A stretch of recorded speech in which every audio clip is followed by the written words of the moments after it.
By this point, I think we all know that the Nintendo Switch 2 is coming. It is on the way. A brand new console from Nintendo will be coming our way easily within the next year. This Switch 2 is already rumored to be pretty much twice as powerful as the current Switch. As well as this console is gonna definitely have some crazy launch titles. I can already see this happening. I think it's safe to assume that we've got this brand new 3D Mario game that's supposed to be coming out and being announced this year. That could be the launch title alongside it, so this means that the Switch 2 could easily release the second half of this year, Christmas, holiday season. If it doesn't release this holiday season, then it's 100% going to be 2025 holiday season. Like, it's one or the other. It's going to be this year or next year. Alongside this, we can probably speculate that a new Mario Kart game is going to be alongside it, since we know that one is definitely in development by this point. And we haven't heard anything about a Mario Kart 8 Booster Course Pass 2, so we can safely say that we're probably more than likely going to get a brand new Mario Kart game very soon, whether that be called Mario Kart 9 or Mario Kart X. So we've obviously just had a Nintendo Direct today, and it wasn't really a main one, it was more for third-party developers, so we haven't really heard any big news from that. There's a few interesting things here and there, and they're adding more games to the simulators that they have for Nintendo Switch Online. But we are said to be getting a new Nintendo Direct in April. It's heavily rumored and speculated. So this could potentially be the one where we hear the announcement. I still remember seeing the first peek of this Nintendo Switch before that came out, like the first reveal for it. And just how crazy everyone was going, how insane it looked. I mean, it felt crazy to see.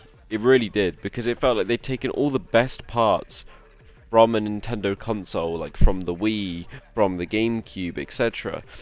And all the bests from the handhelds, like the DS, and they just merged it together perfectly for everyone to enjoy. Everyone who enjoys the DS, taking that around with them, they could now put the Switch in, in handheld mode and take it away with them on the plane, take it away with them wherever they want to go. But then it also caters to the same people who love to play Wii on the TV, who just love to play on their monitor, whatever they had available. And although I think the Switch had a slow starting life, it's definitely one of the best consoles out there, and I think it's definitely picked up massively within the first few years of it being out. I remember getting my Switch on launch, and I got Zelda with it, and I believe not too long after Mario Kart came out, or maybe it was the year after, but I think it was the same year. So I had those two games to play through, and I think there was a few other releases, but I remember the first year or two was pretty dry for the Switch. Like, there was a few games to keep you busy, but there wasn't enough. There wasn't enough that I was interested in, at least at the start. Whereas now, there is so many games that I can think of to play on my Switch. There's so many games that I still want to get for my Switch. I'm still playing this console to this day. I've taken breaks from it, but I always come back to it. I never ever just abandon the Switch entirely. I always have a reason to come back to it, whether that be a new Mario title, whether that be a new Pokemon title, a new Animal Crossing title, anything, There's always a reason to bring me back to my Switch. And just the accessibility of it is just perfect for going on long trips where I'm going to be in the car for a long time, or, whatever. I can easily just play this and travel with it. The only thing that does let me down occasionally is the battery life. The battery life isn't as long as, say, like my phone is or something like that, so it does die quite quickly when in handheld mode. Either that or my Joy-Cons will die, but more than likely it's that the Switch runs out of battery when it's out of dock. So this Nintendo Switch 2, it's going to be twice as powerful as the normal Nintendo Switch, which is going to be crazy because this Switch console is already incredible. And if you have the OLED model, then you've obviously got like a way better experience already. But if you're just on the standard Switch model like I am, then you'll probably already be pretty damn satisfied with it. If you're comparing it to things like the specs of a PC and the specs of an Xbox and a PS5, then yeah, sure, there's a lot that you could pick apart about it. But personally, I've never really been too bothered about having the best of the best graphics on my Switch.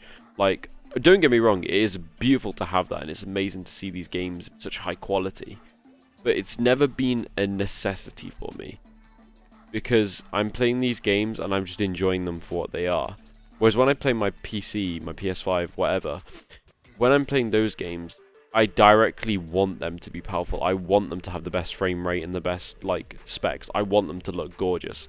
When I play on the Switch, I'm quite content with 1080p 30 FPS. Ideally, I want everything to be 1080p 60 FPS as a minimum, but if it's not doable, I can still run with that. I can still work with that. So speculating a release date, I'm saying holiday season this year, and if not, holiday season next year.